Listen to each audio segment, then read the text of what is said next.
Ah,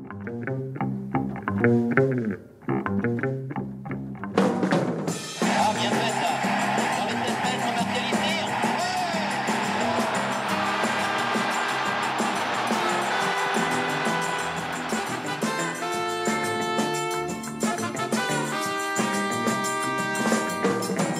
Foot et religion, les religions du foot, la religion foot, cette association de mots apparaît souvent dans les médias. Mais depuis l'irruption de la religion sur et autour des stades, dans les discours, dans les tribunes, la matière est encore assez peu documentée.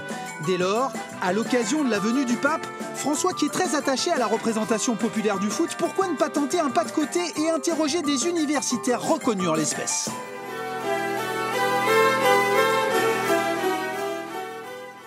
Et ces universitaires qui sont avec nous ce soir disent moins à nos téléspectateurs, surtout nos jeunes téléspectateurs, que les joueurs corses qui trônent d'ordinaire sur ce plateau de Foot et Basta. Mais je peux vous dire qu'ils sont rares, talentueux et comme nous passionnés par la chose foot. Awanazera, peu connu en Corse, excepté notre spécialiste S-Foot et Société. Bonsoir Didier Ray. Bonsoir Laurent. Merci de nous avoir rejoints une nouvelle fois, grand ordonnateur de cette journée conférence organisée par la revue Football en partenariat avec la mairie de Porto Vecchio, ici à la médiathèque L'Anime ou Fraîche Médiathèque. Une conférence intitulée Histoire, culture, économie, société, les religions du football. Une journée programmée avant que François ne décide de venir en Corse. C'est une action à l'instinct là. Miracle du football, Laurent, simplement. Ouais, c'est vraiment... Bien joué. Pour réfléchir à cette problématique, vous avez composé pour cette journée et pour nous une équipe de rêve, donc des artistes, des solistes. On vous en emprunte deux. Hein. Paul Dietschi de l'université de Franche-Comté, déjà venu dans nos éditions d'information par le passé. Bonsoir. Bonsoir Laurent. Merci d'être là. Et Olivier Chauveau qui nous arrive de l'université d'Artois. Exactement, bonsoir. Merci infiniment. Si vous êtes d'accord, on empruntera bien évidemment des éléments de vos contributions, mais on interrogera surtout l'actualité. François en Corse. Le foot est le plus beau sport du monde selon lui. Un pape qui dit aussi le foot est un sport d'équipe où l'on ne peut réussir seul. François qui a joué gardien de but dans sa jeunesse. François qui a bien entendu reçu au Vatican Messi. Ça ne s'invente pas. Maradona, pour qui il avait une tendresse particulière en dépit de ses turpitudes. Ses compatriotes, mais pas seulement, la Rome, à la Lazio récemment. On y reviendra, c'est un grand supporter de San Lorenzo, club reconnu en Argentine. Messieurs, ce pape-là aime les représentations populaires, un pape qui aime tant le foot et qui l'affiche, c'est une première. Oui, d'abord parce qu'il est argentin, sans doute. Hein, il y a le parcours particulier. Mais nation catholique. Ça fait partie, évidemment, de l'éducation de tout jeune argentin. C'est pas le premier pape qui s'intéresse au sport. Hein. Pie XII a été aussi le pape des sportifs. Jean-Paul II, on sait très bien, qui recommandait la pratique du sport. Donc c'est quelque chose qui est finalement assez ancien. Mais la particularité, c'est que là, on a un pape qui est vraiment supporter de football. Olivier Chauveau, le foot, c'est dans son esprit le peuple, du bonheur pour les défavorisés. Son image du foot, elle pourrait être discutée, mais c'est vraiment ça qu'il pense. Je pense que oui, je pense qu'il y a cette dimension populaire du football qui fait que, j'allais dire de manière un peu mécanique, le pape diffuse cette image-là et cherche à la promouvoir. Signe de l'attachement de François, Didier, s'il en fallait un, ces photos que vous avez prises au Vatican, c'est vraiment dans l'enceinte du Vatican, hein. Dans l'enceinte des musées du Vatican, donc au cœur de la culture véritablement. Là, c'est le passage de mémoire, c'est quand on sort de la salle des antiquités égyptiennes pour passer à celle des antiquités gréco-romaines, et là, au milieu, donc les tenues de football. Et il y a une équipe du Vatican. Et, oui, il y a le maillot d'ailleurs. Le maillot que j'ai acheté au musée Vatican, c'est-à-dire là où vous trouvez encore des reproductions voilà, c'est l'équipe, entre guillemets, c'est la nationale, hein, l'équipe nationale du Vatican, mais qui n'est pas à la FIFA, hein, qui n'est pas à la FIFA, donc qui ne peut jouer que des rencontres amicales. Il n'y a pas d'intérêt pour eux à être à la FIFA. Il pourrait l'être d'ailleurs, parce que c'est un État reconnu. Oui. François a aussi lancé le championnat du monde des séminaristes et soutient l'équipe féminine du Vatican. Un pape qui est donc socio de San Lorenzo, club argentin très populaire de Buenos Aires, créé en 1908 par un prêtre, dont François a assisté à tous les matchs du titre de 1948, club où figure une chapelle bénie en 2008 par lui pour le centenaire du club. Il ne regarde plus depuis la télé, un de ses engagements, mais paraît-il, il écoute les matchs de son équipe favorite à la radio et continue de suivre ses résultats avec appétit. San Lorenzo, club populaire s'il en est. Regardez, écoutez.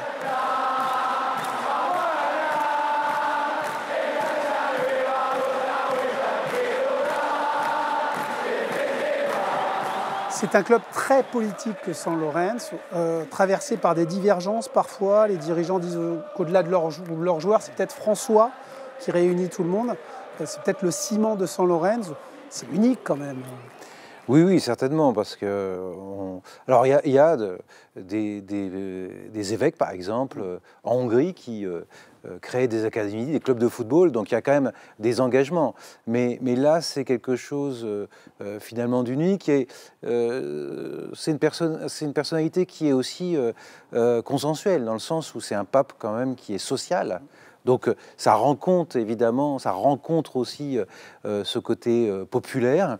Et puis il y a la foi qui est un mélange de foi footballistique et de foi religieuse. C'est pour ça qu'il est ce personnage central. Et puis ça donne du prestige aussi à San Lorenzo, qui est un club connu, mais qui est évidemment encore plus connu depuis que François est devenu pape. Olivier Chauveau, finalement c'est François qui utilise, à votre avis, l'image du foot ou le football qui utilise l'image de François ? Il faudrait que vous demandiez au pape. Mais non, mais plus sérieusement, je pense que c'est un peu des deux. C'est-à-dire que là, il y a une opportunité, effectivement, pour le pape de montrer sa dimension populaire. C'est ce que disait Paul à l'instant, en utilisant le football. Et puis, j'allais dire, inversement, la médiatisation et la notoriété du football argentin à travers le pape est aussi une opportunité. Chez nous, Didier, le dit ou chant religieux devenu hymne corse est très souvent chanté dans les stades et lui aussi réunit, rassemble. On va l'écouter quelques instants.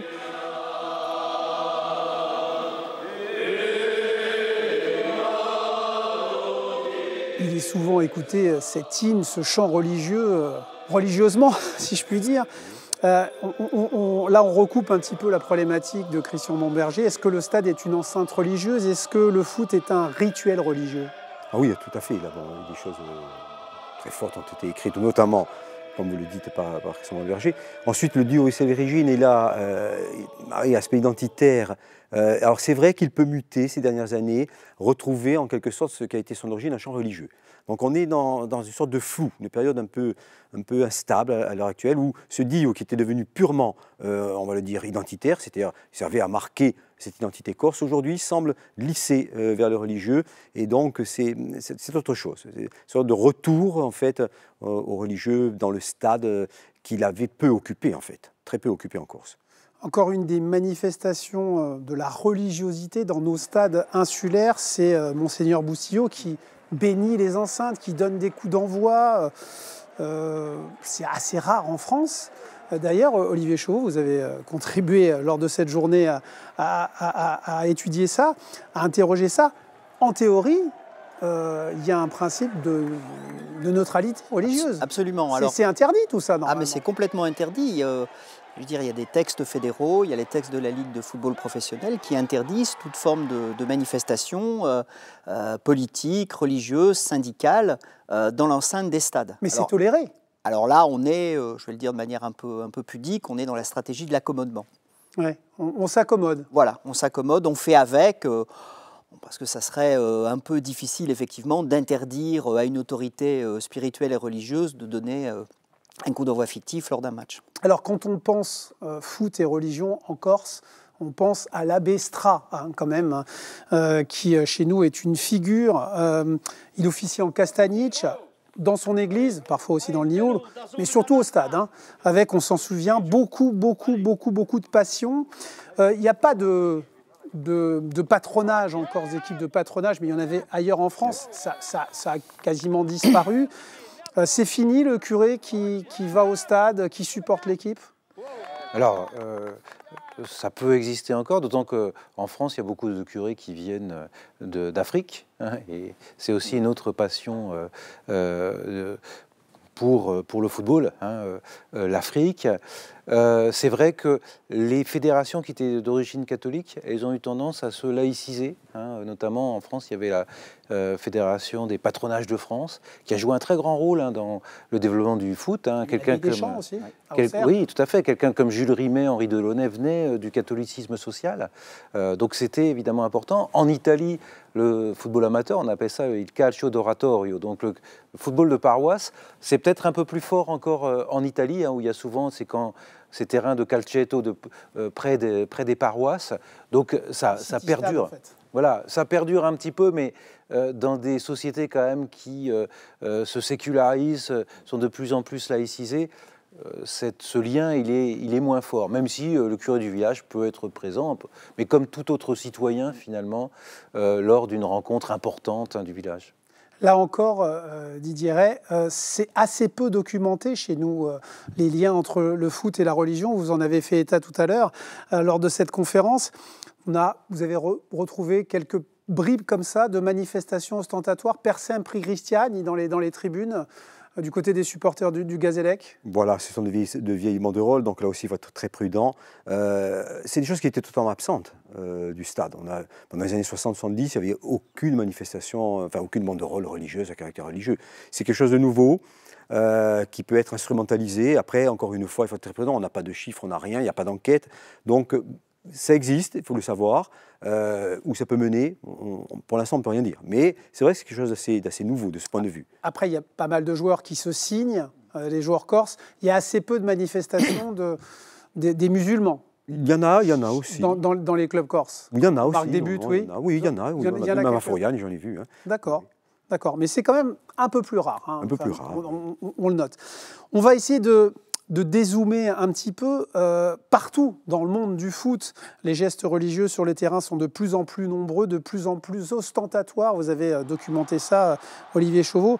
Toutes les stars versent leur offrande de gestes. Ronaldo le catholique, Salah le musulman, Neymar l'évangéliste, Pogba, Kaka et les autres. Rares sont les buts dans lesquels un dieu n'est pas remercié. Comment vous interprétez ça ? Il y en a plus, il y en a moins. Là encore, c'est interdit aussi au plan de l'UEFA, au plan de la FIFA. Il y a toujours ce principe de neutralité religieuse, et pourtant, il y en a de plus en plus. Absolument. Alors c'est difficile, effectivement, mais mes collègues l'ont dit, parce que c'est quelque chose qui est très peu documenté. Il y a peu de travaux empiriques, d'enquêtes statistiques pour essayer de quantifier le phénomène. Pour autant, vous avez raison, les joueurs maintenant n'hésitent plus à afficher ostensiblement leur foi à travers la célébration d'un but. Après, pour aller vite, est-ce que c'est effectivement l'expression d'une foi religieuse ? Est-ce que ça participe du rituel? Est-ce que c'est l'idée d'une communion avec les coéquipiers parce qu'on a marqué un but? On n'a pas questionné les joueurs sur ça. Ouais, vous avez essayé, il n'y a pas de statistiques véritablement officielles. Il n'y a pas de statistiques, en tout cas, sur, sur la manière dont ces joueurs affichent officiellement leur foi à travers un signe religieux pendant une rencontre de football. Là, on n'a pas de données. Est-ce que c'est les joueurs qui veulent le concours de Dieu? Est-ce que ces images comptent pour les religions? Alors d'abord, elles sont importantes aussi à cause des caméras de télévision, qui se focalisent sur les célébrations. Donc c'est une manière aussi de créer... En plan serré. Voilà, de créer sa propre légende, de s'individualiser via le religieux. Donc bien évidemment, il y a d'abord cela. Ensuite, oui, il y a du prosélytisme. Si on pense aux églises évangélistes, par exemple, chez les footballeurs brésiliens, c'est une manière évidemment de proclamer sa foi en Dieu, de faire la publicité pour son église. Neymar, 100% Jésus. 100% Jésus. Et aussi, c'est propre à la religion évangéliste. C'est l'idée qu'on est une sorte d'élu de Dieu et que sa réussite matérielle hors du football et sur le terrain, c'est un signe d'élection divine. Et donc on veut garder, évidemment, conserver cette élection divine et faire la promotion, évidemment, de son Église. Donc tout ça pèse en termes de marketing religieux, alors? On peut dire ça. On peut le dire. Il y a eu parfois, au niveau amateur, en tout cas c'est ce qu'a dit la presse, mais est-ce que c'est une réalité, une certaine radicalisation parfois dans certaines banlieues? Est-ce que c'est une réalité, ça? Vous officiez en tant que délégué au niveau français, vous avez eu des responsabilités à la Ligue du Nord, hein, c'est ça? Est-ce que c'est réel, ça, cette radicalisation, ou est-ce que c'est des choses inventées par la presse? Ouais. Statistiquement, pour les quelques enquêtes qui ont été faites, le pourcentage est infinitésimal. C'est-à-dire c'est statistiquement ridicule.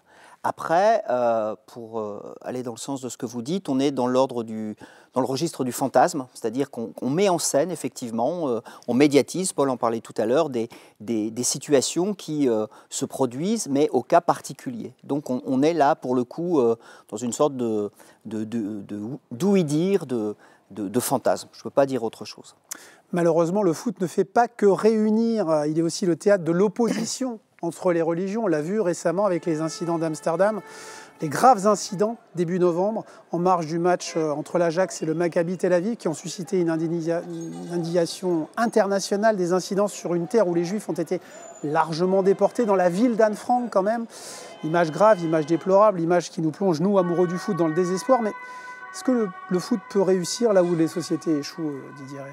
Non, il ne faut pas prêter au football des pouvoirs thaumaturgiques, ce n'est pas les rois thaumaturges. Non, non, non. Il peut contribuer à sa manière, mais encore une fois, s'il n'est pas inséré dans une politique, dans une réflexion générale, non, c'est impossible. Il peut y avoir des coups d'éclat, mais là aussi, il faut arrêter sur ces discours. Le sport serait hors société, hors norme en quelque sorte. Rassemblerait alors et que permettrait de... Voilà. Non, non, c'est un fantasme absolu et total. Donc le foot ne peut pas tout. La géopolitique, avec ses relents religieux, pèse sur le foot. Israël joue en Europe. Oui, tout à fait. Et là, on voit une évolution qui commence au milieu des années 70. C'est la fédération du Koweït qui milite pour expulser la fédération Israël, qui fait partie de la zone asiatique, et réussissent. Et Israël va dans la fédération océanienne avant, en 1994, je crois, gagner l'Europe. Donc on voit bien aussi que le terrain de football est aussi un lieu de combat. Mais là, plus que le religieux, c'est le national et le territorial qui est en jeu. Hein. Les États arabes sont contre l'État d'Israël par principe. Hein. Mais c'est moins peut-être dans les années 70-80 la question du religieux que la question du national qui est en jeu. Mais on voit bien aussi que, on parle de la religion, mais le national est très largement aussi porté par le football et parfois une association évidemment nationale religieux. Si on prend ça à la Croatie par exemple, le catholicisme est aussi très fort en Croatie, il est lié à cette idée nationale et au football. L'identité nationale, l'identité religieuse passe par le foot aussi. Que tout cela se joue aux Pays-Bas, Olivier Chauveau, donc dans une ville aussi qui a vu naître Anne Frank. La société, vous êtes tous des historiens, la société ne tire pas d'enseignement de l'histoire ? Alors là, il faudrait plusieurs heures pour pouvoir répondre à votre question. C'est une question ouverte. Oui, c'est une question très ouverte. On serait bien en difficulté de répondre en 3 minutes. Mais en fait, tout ce que disent mes collègues depuis le début, c'est justement cette sorte de plasticité du football qui fait que le politique, le religieux, le culturel, le social, effectivement, s'imbrique et transpire à travers le football.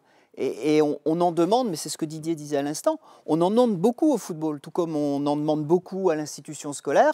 Vous avez dit que les politiques ou les institutions ne sont pas en capacité de répondre. Là, il y a vraiment une sorte de... En tout cas, elles ont du mal, mais il y a une sorte de surexposition du football qui absorbe finalement tout un ensemble de faits sociaux et sur lesquels... effectivement, on a des difficultés à répondre. Les Pays-Bas, où le premier club à gagner la Coupe d'Europe, c'était le Feyenoord de Rotterdam, et le capitaine buteur en finale s'appelait Israël. Ça ne s'invente pas là non plus. On aurait pu parler rapidement du Old Firm en Écosse, entre les Glasgow Rangers et les Celtics de Glasgow. Hein. Les uns catholiques, le Celtic, avec donc plutôt... pro-écossais, hein, vraiment nationaliste, et puis les autres plutôt unionistes et protestants. C'est une vieille entreprise que le Old Firm. Une vieille entente ou vieille rivalité. Rivalité, mais ce que disait tout à l'heure Luc et Richard, en fait, c'est ça. Aujourd'hui, catholique-protestant, c'est plus une marque, entre guillemets, qu'une appartenance religieuse. Il citait d'ailleurs son intervention par ce supporter écossais qui dit moi, je suis la religion, ça ne m'intéresse pas. Je suis catholique parce que je suis pour le Celtic, en fait. Ma religion, c'est le Celtic. Voilà, ma religion, c'est le Celtic. Et c'est plutôt gouverné par l'argent. Hein. La religion du foot, c'est plus l'argent ? On peut le dire, hein, en tout cas pour un certain nombre de décisionnaires. Et quand on voit l'évolution du football depuis 30 ans, oui, le but, c'est l'argent. Avant, on dépensait de l'argent pour gagner. Aujourd'hui, le foot sert aussi à gagner de l'argent. Hein.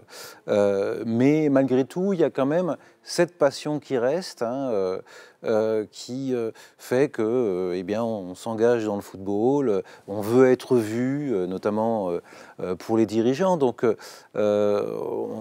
si on regardait la presse, par exemple, des années 20 ou des années 30, on disait déjà à l'époque que tout était pourri par le football, que le vrai football n'existait plus. Par l'argent, tout était pourri par l'argent. Pardon, que tout était pourri par l'argent, et parfois d'ailleurs aussi par le football, dans le sens où les phénomènes de violence existaient déjà, et donc le football était aussi porteur finalement des nationalismes, comme il peut être aussi porteur aujourd'hui d'autres idéologies. Pour conclure, messieurs, le rapport entre le foot et la religion, c'est quoi? C'est de la collusion, c'est de la confusion, c'est une entente profitable? Je crois qu'il y a des intérêts communs. Voilà. Il y a des intérêts communs. On a essayé de le montrer. Le numéro 5 de la revue Football en parle. Voilà, il y a une sorte de mariage, sinon d'amour, au moins de raison entre les deux. Oui, c'est ça, exactement ça. Mariage et intérêt commun, on va dire. Voilà. Ouais. C'est aussi votre avis? Oui, tout à fait. Mais le football, c'est une religion, mais sans transcendance. Il n'y a pas forcément de Dieu, mais en tout cas, nos voisins italiens parlent de fede pour parler de leur attachement à un club, à la foi. Et donc, il y a aussi une foi footballistique qui peut se rattacher, évidemment, selon le lieu, à toutes les religions qui composent le monde. Merci infiniment. Merci On a été ravis de vous écouter. Vraiment, on voudrait rester des heures avec vous. Voici votre revue. Vous êtes directeur, rédacteur en chef, Paul Dietschi, et vos amis historiens y ont tous contribué. Il y a aussi des amis économistes. Football, je vous la recommande. Football au pluriel, entre parenthèses. Histoire, culture, économie et société, c'est le numéro 5, les religions du football. Alors on peut les trouver aux presses universitaires de Franche-Comté et sur Internet, le site Préau. Tout à fait, on peut le consulter ou acheter la version papier. C'est encore mieux parce que c'est une revue qu'on a voulu esthétique et en même temps accessible à tous les publics. Elle est très très belle. Merci infiniment pour tout. Et ça coûte 20 €. Si vous êtes passionné de foot, allez l'acheter.